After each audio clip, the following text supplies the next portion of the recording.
Hey everyone, Sherry here from Inspired by Fitness, and today is day number 5 of Perfect Your Form.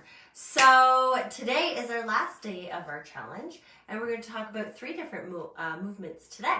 So the first one we're going to talk about is the squat. We have the squat, we have standing side oblique crunches we're going to talk about, as well as chest flies. So let's get into it. Let's talk about the squat first. So when we're doing squats, we want to have our feet hip width apart, all right? Just like the plank and the push-up, there's lots of variations with exercise and certain movements. So with the squat, there's a sumo squat, there's lots of different variations, but today we're just going to talk about a traditional squat.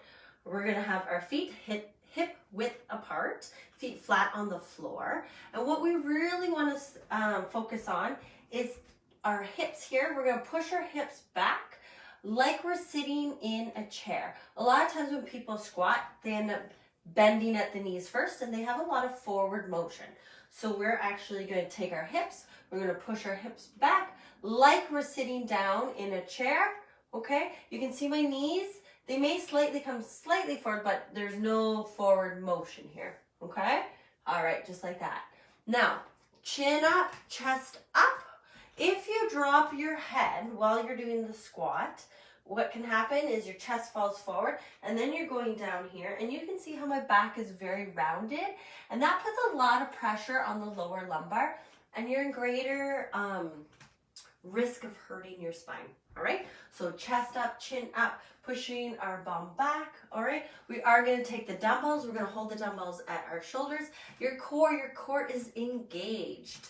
All right, when we're at the bottom of the motion and we're coming up, what we want to do is we're going to exhale. We're going to push through our heels.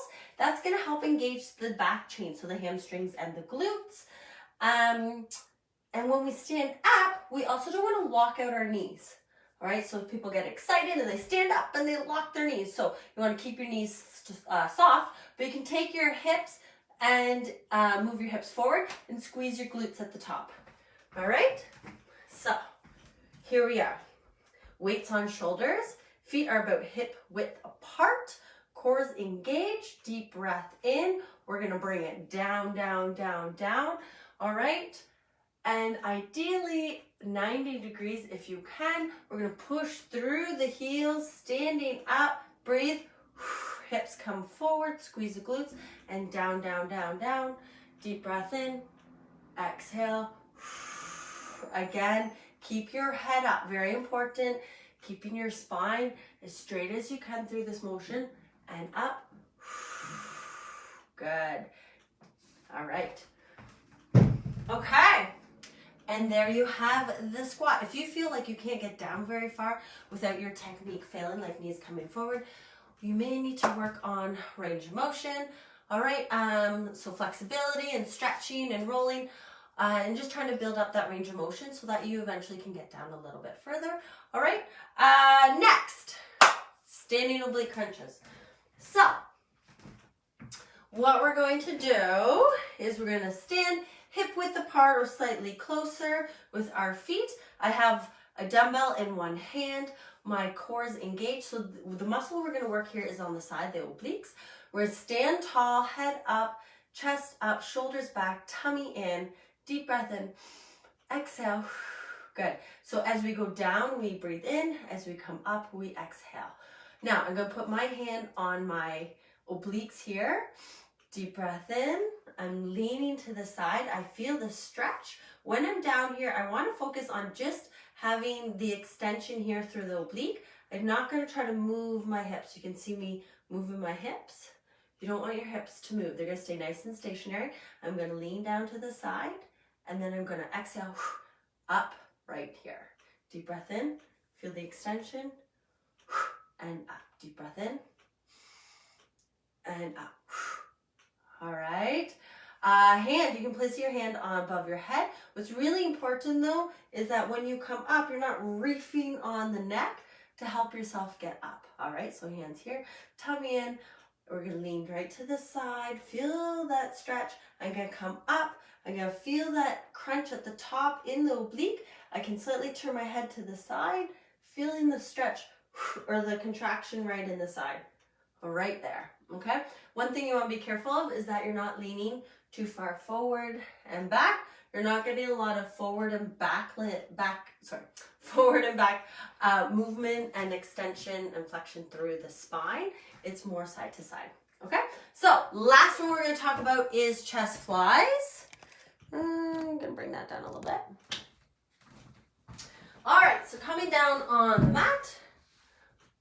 All right, so feet flat on the floor, knees are bent. I'm down on the mat. I have my dumbbells. I'm going to bring my dumbbells up over chest, over bust line. So it's really important is that the hands are not above your eyeballs. So when we do the chest flies, if at the top the dumbbells are above your eyes, you want to move them down so above chest. If they're above your eyes, we tend to start using more shoulders, okay, greater cause of injury. So we're going to move the dumbbells down over the chest line, bust line, and that's going to help make sure that we actually engage our chest muscles, our pec muscles. From here, we're going to have a small bend in the elbow. I'm going to turn this way just a little bit so you can see here. There we go. So little bend in the elbows. And what I'm going to do is I'm going to fly to the side and then exhale. The angle in my arm is the same up here as it is down here, okay? So I'm not going to bend and leave it the elbows and up because that is a press, not a fly. All right, so same bend all the way through the motion and exhale up. Deep breath in, exhale up. One important part to know about the chest fly is as my arm comes to the side, I want to have my wrist, elbow, and shoulder more in a straight line. All right, and up, straight line and up. A lot of times when people do chest flies, their wrists come back like this here, and it puts a lot of pressure into the front delt. So what you need to do is bring it down, make sure everything's a nice line, palm is facing ceiling, and up, okay? Down and up, and not back like that. As soon as you feel it in your shoulder, you know that it needs to transition the elbow, everything nice straight line, so it comes back to chest, okay? All right, here we go. Down, up, down, up.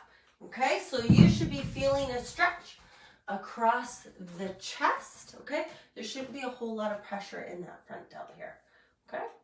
All right. When you do the chest fly, if you're using a bench, you're going to gain a lot more range of motion than just doing it on the ground. But nevertheless, the same rules and principles apply. Nice straight line out and in, and same angle at the top and the bottom. Okay, so that's it for today. Thank you for joining us for our Perfect Your Form Challenge. This is day 5 of 5. So if you have any questions, please feel free to reach out to us at any time. inspiredbyfitness.ca. Hi, Katie. All right, and that's it. So take care, guys, and I'll talk to you soon. Bye.